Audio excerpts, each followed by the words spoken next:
Hello students, हम adverb पढ़ रहे थे। एडवर्ब में स्टूडेंट्स आज हम पढ़ेंगे position of adverbs. Position of adverbs exam point of view से इम्पॉर्टेंट है। इस पे बेस्ड क्वेश्चंस भी आए हुए हैं एग्जाम में, वो भी हम डिस्कस करेंगे कि जो एडवर्ब्स होती हैं, पहले हमने ये कॉन्सेप्ट सीख लिया था कि कितने टाइप के एडवर्ब्स होती है। काइंड्स ऑफ एडवर्ब्स हम देख चुके हैं, 10 टाइप में हमने डिवाइड किया था, ठीक है।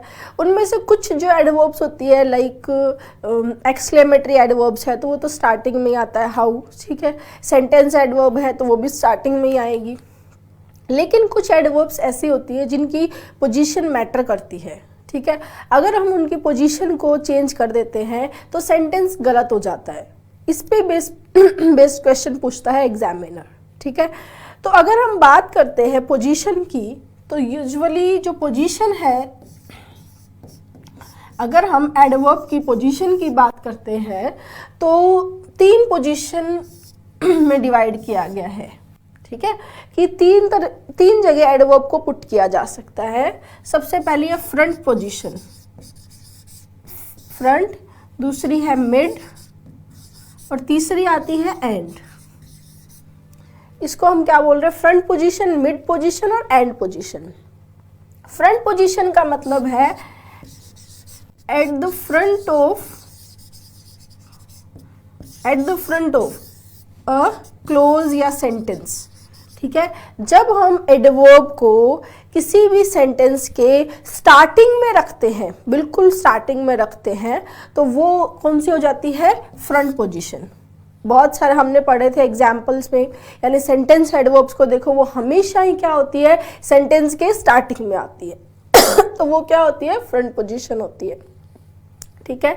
मिड पोजीशन यानी in the middle of something, ठीक है, in the middle of a sentence. Middle, अब मिडल वर्ड से तो बहुत ये एम्बिगियस सा वर्ड हो गया। मिडल कहाँ आएगा? मैं मिडल से क्या समझे? बिल्कुल सही।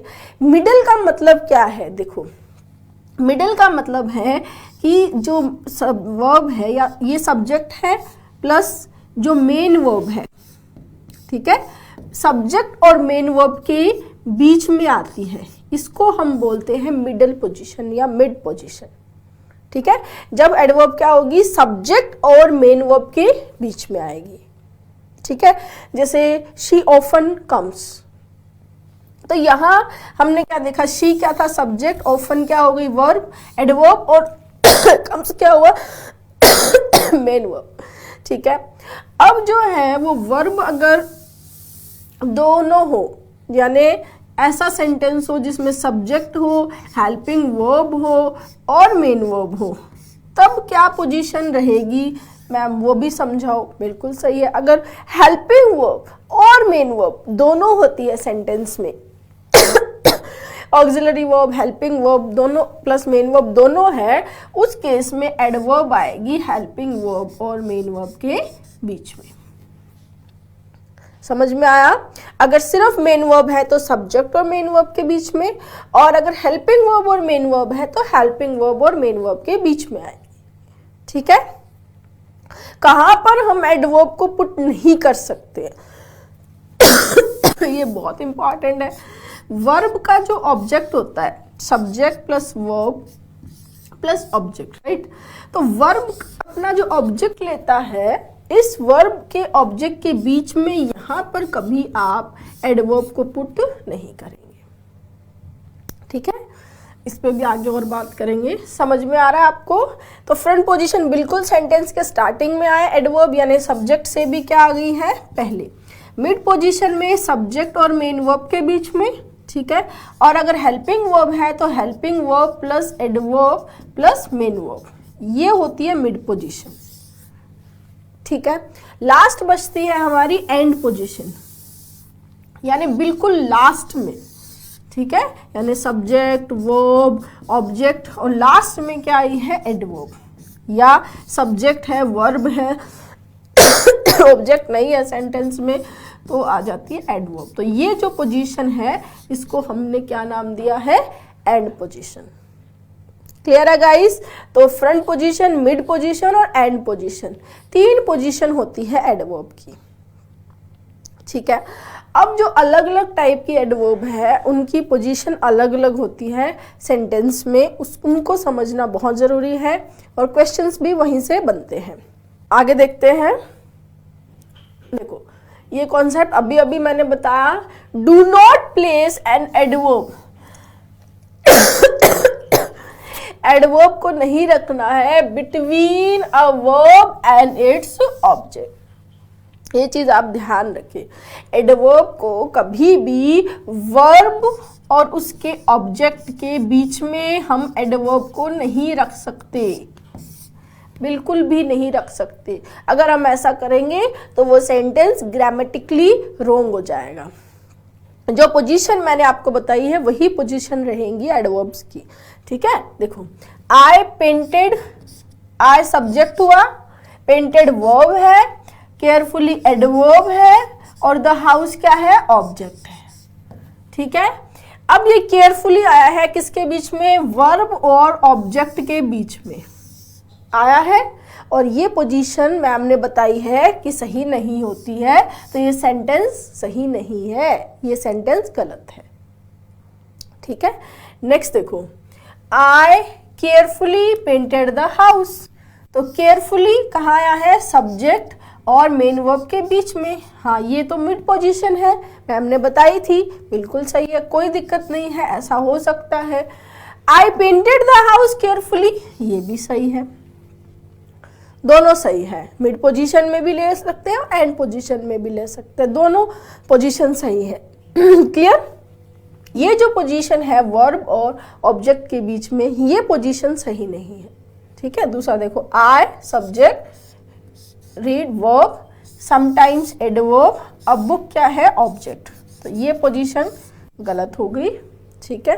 क्या या तो क्या करेंगे, सब्जेक्ट और मेन वर्ब के बीच में आ जाएगी एडवर्ब, या बिल्कुल स्टार्टिंग में आ जाएगी।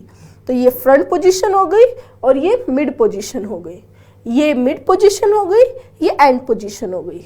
लेकिन जो पोजीशन पॉसिबल नहीं है वो मैंने आपको स्टार्टिंग में ही बता दिया है कि ऐसी पोजीशन पॉसिबल नहीं होगी।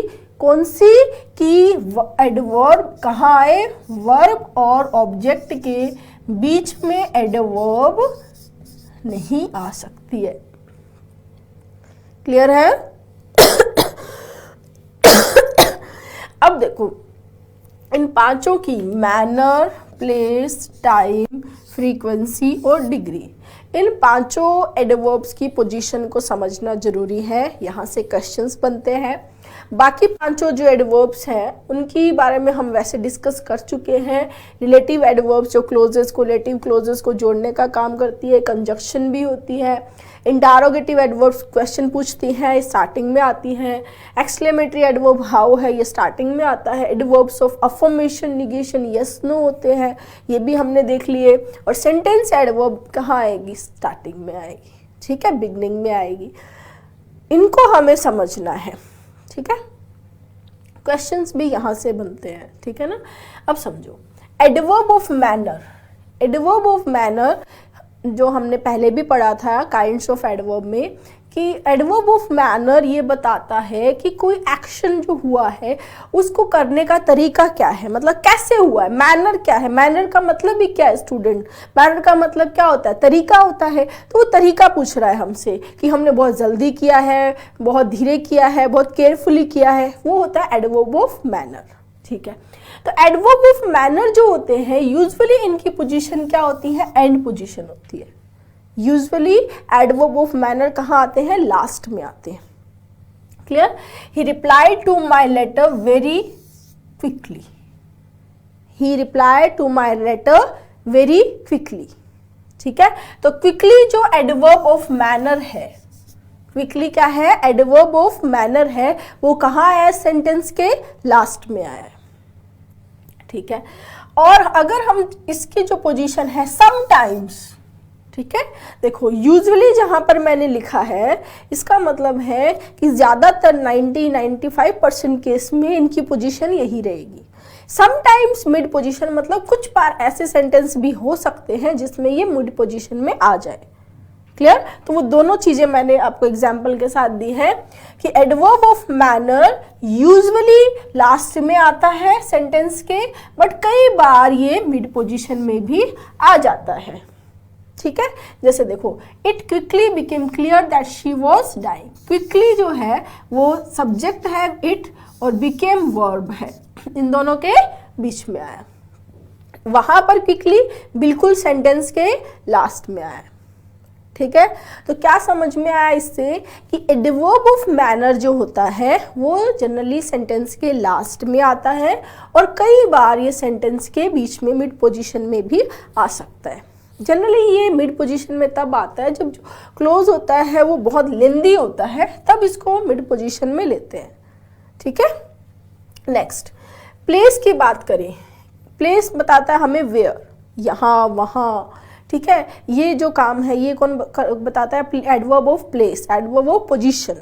ठीक है, जैसे usually end position, adverb of manner, adverb of place, adverb of time, इन तीनों की ही पोजीशन जनरली एंड होती है। एंड पोजीशन में ही आते हैं तीनों, एडवर्ब मैनर भी, प्लेस भी और टाइम भी। ठीक है, तो जैसे देखो, come over here, come over here, तो हियर क्या है स्टूडेंट? एडवर्ब ऑफ प्लेस, और कहाँ आया है? लास्ट में आया है, राइट? बट कई बार ये जो एडवर्ब ऑफ मैनर है, सॉरी एडवर्ब ऑफ प्लेस है, ये स्टार्टिंग में भी आता है। ये एग्जाम्पल मैंने पहले भी डिस्कस किया आपसे, हियर वी आर। ठीक है, हियर वी आर ये प्रोनाउन होता है तब, तो क्या हुआ? Here we are. और अगर यहाँ पर प्रोनाउन नहीं होता तो पहले वर्ब आती है, हियर कम्स द बस। ठीक है, ये स्ट्रक्चर होती है, यानी कि अगर प्रोनाउन होता है तो ये हियर के जस्ट बाद में आता है, और अगर नाउन होता है तो हियर के बाद में वर्ब आती है। ये कॉन्सेप्ट भी हम डिस्कस कर चुके हैं। ठीक है, और दोबारा भी ये इन्वर्जन में भी करवाऊंगी मैं आपको। यहाँ पर आपको समझना है कि एडवर्ब ऑफ प्लेस जो है वो यूजुअली एंड में आता है और कई बार वो फ्रंट पोजीशन में भी आ सकता है, बस। ठीक है, next adverb of time. Adverb of time जो है ये हमें बताता है कहाँ, व्हेन, सॉरी कब। ठीक है, यूजुअली इसकी पोजीशन भी क्या होती है? एंड होती है। what is the date today? ठीक है, what is the date today? तो today जो है वो कहाँ आया स्टूडेंट? एंड में। ठीक है, कई बार ये फ्रंट में भी आ जाता है, और फ्रंट में जब भी ये आता है एडवर्ब ऑफ टाइम, ये सेंटेंस पे थोड़ा एम्फेसाइज करने के लिए आता है। ठीक है, एडवर्ब ऑफ टाइम को जब स्टार्टिंग में लेते हैं तो ये एम्फेटिक वे में आता है। Today is even more hotter than yesterday. आज जो है वो कल से भी इवन ज्यादा गर्मी है। समझ में आया? तो मैनर, प्लेस और टाइम, इन तीनों की यूजुअल जो पोजीशन है वो कहाँ है? एंड में है। क्लियर?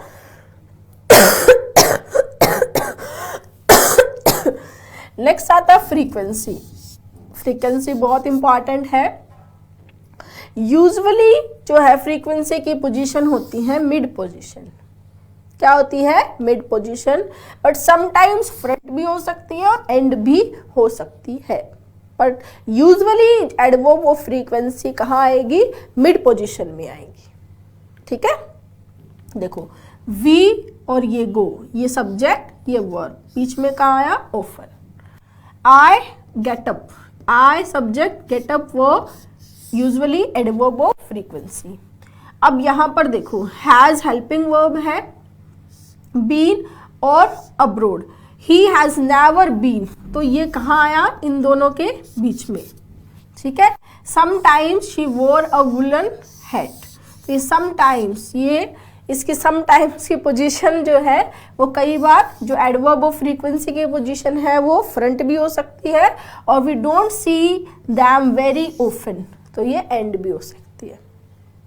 आपको समझ में आया होगा क्या बताना चाह रही हूँ कि एडवर्ब ऑफ फ्रीक्वेंसी की पोजीशन जनरली मिड पोजीशन होती है, बट समटाइम्स ये स्टार्टिंग में भी यानी फ्रंट पोजीशन और एंड पोजीशन भी लेती है।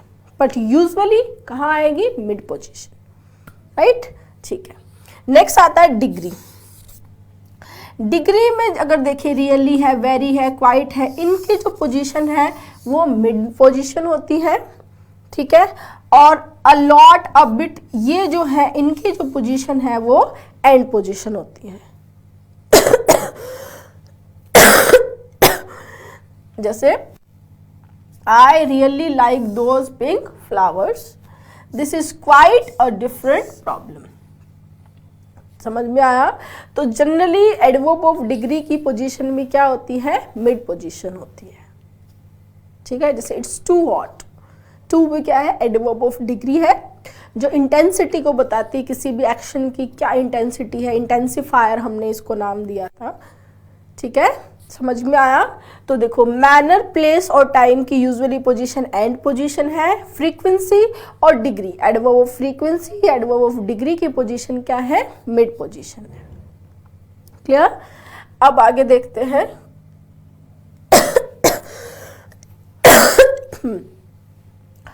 एडवर्ब ऑफ मैनर, प्लेस और टाइम, ये कहाँ आते हैं, अभी अभी पढ़ा हमने। इनकी पोजीशन जनरली क्या रहती है, एंड पोजीशन। कैसे, देखो we are watching carefully, carefully क्या है, मैनर, कहाँ आया, वर्ब के बाद, क्योंकि यहाँ पर कोई ऑब्जेक्ट नहीं था। ऑब्जेक्ट होता तो ऑब्जेक्ट के बाद आती, ये ध्यान रखेंगे। वर्ब और ऑब्जेक्ट के बीच में एडवर्ब नहीं आएगी, ठीक है। I will meet you, you object है, देयर क्या है, student. Place, adverb of place, तो एंड में आया, ऑब्जेक्ट के बाद आया। Next, we met each other yesterday, क्या है, टाइम। तो यहाँ पर हमने क्या चीज देखी कि adverb of manner, adverb of place, adverb of time, इन तीनों की जो पोजीशन है, इन तीनों की पोजीशन सेंटेंस में कहाँ होती है, एंड पोजीशन होती है। मैम ये चीज़ तो आपने अभी अभी बताई थी, इसको दोबारा क्यों बता रहे हो। दोबारा मैं इसलिए बता रही हूँ क्योंकि इससे आगे का एक कॉन्सेप्ट मुझे बताना है जो इम्पॉर्टेंट कॉन्सेप्ट है, ठीक है। वो ये है कि किसी सेंटेंस में अगर adverb of manner, adverb of place, adverb of time तीनों आ जाते हैं तो उस सेंटेंस में जो सीक्वेंस होता है वो सबसे पहले आप मैनर को लोगे, फिर प्लेस को लोगे और लास्ट में टाइम, MPT ऑर्डर रहेगा, ठीक है। अगर दो हैं, अगर मैनर और टाइम है तो मैनर देन टाइम, अगर मैनर और प्लेस है तो पहले मैनर देन प्लेस, मैनर नहीं है प्लेस और टाइम है तो पहले प्लेस और देन टाइम। देन ऑर्डर जो है वो क्या है स्टूडेंट, MPT, ठीक है। यहाँ देखो when there is more than one of three types of adverb, कौन कौन सी, adverb of manner, adverb of place और एडवर्ब ऑफ टाइम। तो ये जो ऑर्डर है वो पहले आया मैनर देन प्लेस और लास्ट में क्या आएगा, टाइम। आएंगे ये तीनों कहाँ, सेंटेंस के लास्ट में। अगर वर्ब है, ऑब्जेक्ट नहीं है तो वर्ब के बाद आ जाएंगी, और ऑब्जेक्ट है तो ऑब्जेक्ट के बाद आ जाएंगी, ठीक है। अब देखो आई वर्क हार्ड हियर और यस्टरडे, तो हार्ड क्या है स्टूडेंट, मैनर है, ठीक है। हियर क्या है, प्लेस है, और यस्टरडे क्या है, टाइम है। तो हमने क्या बनाया, मैनर, प्लेस और टाइम। इसको अगर आप ऐसा कर देंगे I work yesterday hard here तो ग्रामेटिकली गलत है, ठीक है।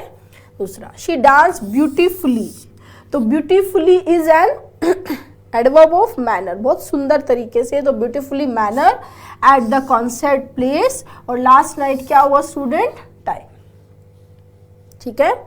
You start of, start of जो इस फ्रेज है इसका मतलब होता है शुरुआत करना, बिगिन करना, ठीक है। You start of slowly, slowly क्या है, मैनर, इन द बिगिनिंग क्या है, टाइम। समझ में आया। तो मैनर पहले, सबसे पहले मैनर देन प्लेस और लास्ट में टाइम, ये सीक्वेंस रहेगा अगर किसी सेंटेंस में ये तीनों एडवर्ब आती हैं। और एग्जांपल्स देखते हैं। He worked very hard, manner last semester, time. Manner than time. I didn't participate in that conference. In that conference place or last year, time. पहले manner then time. Sorry, place and time. He explained that problem thoroughly. Manner at the seminar, place और last week time. तो पहले manner then place और last में क्या आ गया, time. ठीक है, तो इससे समझ में आया कि जो ऑर्डर क्या है, MPT, मैनर, प्लेस और time. Next, adverbs of frequency like always, always, never, often, rarely, usually, generally, seldom, hardly, scarcely, almost, already, nearly, just, quite are normally placed between the subject and verb. हम पहले भी देख चुके हैं, adverb of frequency की position क्या होती है, सब्जेक्ट और मेन वर्ब के बीच में. ठीक है, अगर हेल्पिंग वर्ब भी है और मेन वर्ब भी है तो हेल्पिंग वर्ब और मेन वर्ब के बीच में आती है. ठीक है, ये इम्पॉर्टेंट कॉन्सेप्ट है, इस पे बेस्ड क्वेश्चंस भी आए हुए हैं. देखो, ही नेवर कम्स, तो ही सब्जेक्ट है, कम्स हुई मेन वर्ब. नेवर कहाँ आया, ही और कम्स के बीच में. आई सब्जेक्ट है, have helping verb, told main verb, तो हेल्पिंग वर्ब और मेन वर्ब के बीच में आ गया often. He has helping verb, gone main verb, तो हेल्पिंग वर्ब और मेन वर्ब के बीच में just. I have usually kept my word. Have हुआ helping verb और kept हुआ main verb, तो helping verb और main verb के बीच. ठीक है, तो adverb of frequency की पोजीशन usually mid पोजीशन होती है, subject और main verb के बीच में. अगर helping verb और main verb दोनों हैं तो helping verb और main verb के बीच में आती है. ठीक है, नेक्स्ट, अगर हमारे पास सिर्फ ऑक्सिलरी वर्ब हो, अगर सिर्फ हेल्पिंग वर्ब हो या मॉडल वर्ब हो, तो उस केस में जो पोजीशन है वो हेल्पिंग वर्ब के बाद होगी. मेन वर्ब नहीं है हमारे पास में, मेन वर्ब नहीं है, सिर्फ क्या है, हेल्पिंग वर्ब है. तब क्या होगा, तब पोजीशन क्या होगी, हेल्पिंग वर्ब के बाद. I am never late for school. He is always at home on Sundays. तो संडेज का मतलब क्या है, एवरी संडे, वो हर संडे क्या रहता है, घर पे रहता है. तो इज और एम के बाद क्या आ गई, एडवर्ब्स आ गई. ठीक है, समझ में आया कि जो एडवर्ब मिड पोजीशन रखेंगी और उनमें सिर्फ हेल्पिंग वर्ब हो, मेन वर्ब नहीं हो, यूजुअली किस में होता है, एडवर्ब ऑफ फ्रीक्वेंसी में होता है, तो वो एडवर्ब हेल्पिंग वर्ब के बाद में आएगी. ठीक है गाइस, ठीक. नेक्स्ट देखो कि कुछ एडवर्ब्स ऐसी हैं वो क्या करती है, जिन वर्ड्स को वो मॉडिफाई करती है उनके जस्ट पहले आती है. जैसे even, only, just, merely, purely, simply.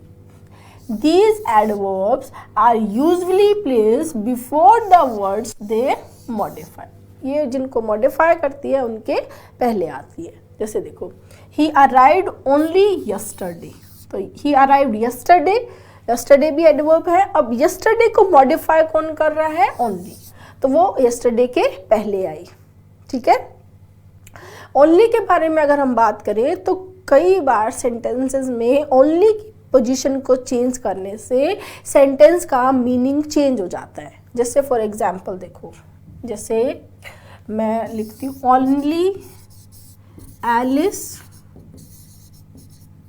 Only Alice can सिंग. ठीक है, दूसरा है Alice can only sing.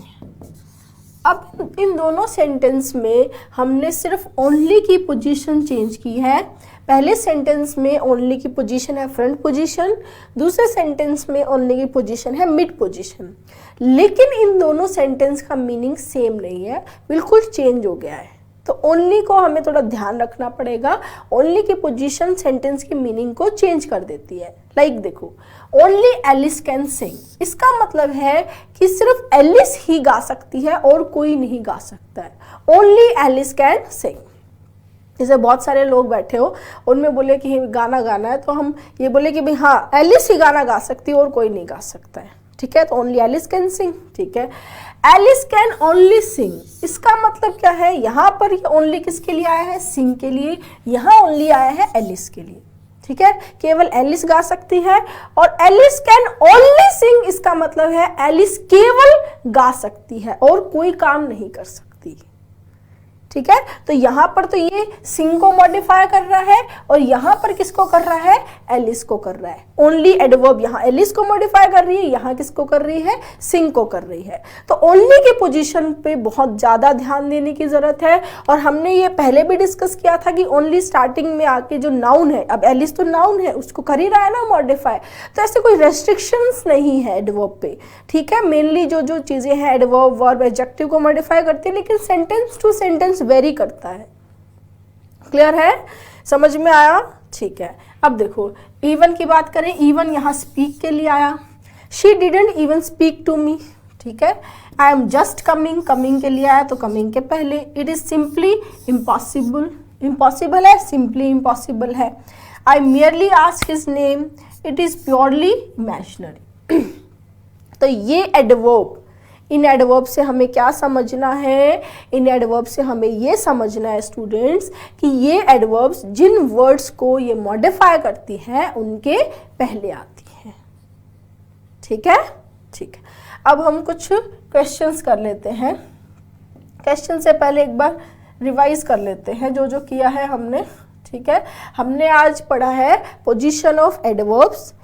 Position of adverbs में 3 पोजीशन हमने डिस्कस की है, फ्रंट पोजीशन, मिड पोजीशन और एंड पोजीशन। फ्रंट माने सेंटेंस के स्टार्टिंग में, मिड पोजीशन यानी सब्जेक्ट और मेन वर्ब के बीच में या हेल्पिंग वर्ब और मेन वर्ब के बीच में, एंड पोजीशन यानी सेंटेंस के लास्ट में। फिर हमने देखा था कि किसी भी एडवर्ब को वर्ब और ऑब्जेक्ट के बीच में पुट नहीं कर सकते। फिर हमने ये 5 एडवर्ब्स इनकी देखी कि मैनर, प्लेस और टाइम जो है वो यूजुअली सेंटेंस के लास्ट में आते हैं।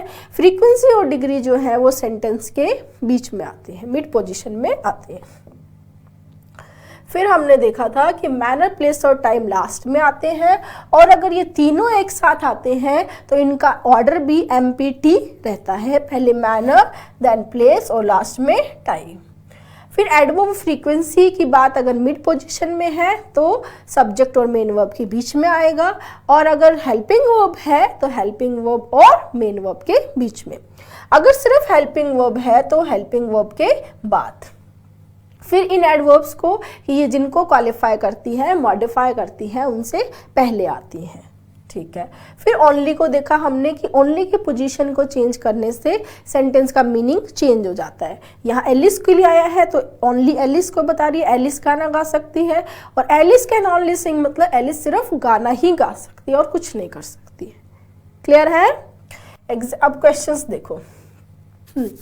He comes often to our house, अब आपको देखते ही आंसर आना चाहिए, ये हम कॉन्सेप्ट कर चुके हैं। ही सब्जेक्ट है, ऑफन हेडवर्ब है, कम्स वर्ब है, तो ये पोजीशन का कॉन्सेप्ट है। पोजीशन के अकॉर्डिंग इसकी पोजीशन सही नहीं है, सही पोजीशन क्या होगी, ऑफन कम्स।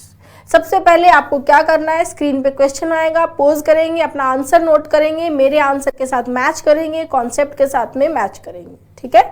यही रहता है अपना प्रोसीजर, ठीक है। Next, recently had insured for a mediclaim policy, देखते ही आंसर आना चाहिए था, रिसेंटली को शिफ्ट करना पड़ेगा हेड के बाद। He had recently insured for a mediclaim policy. Next, I have to usually reach the office by 9:30 AM, बिल्कुल सही है, यूजुअली की पोजीशन सही है, ठीक है, no error.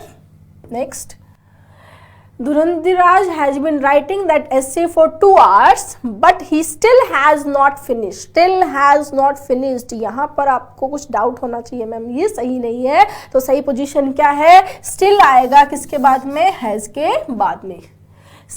He has still not finished. ठीक है।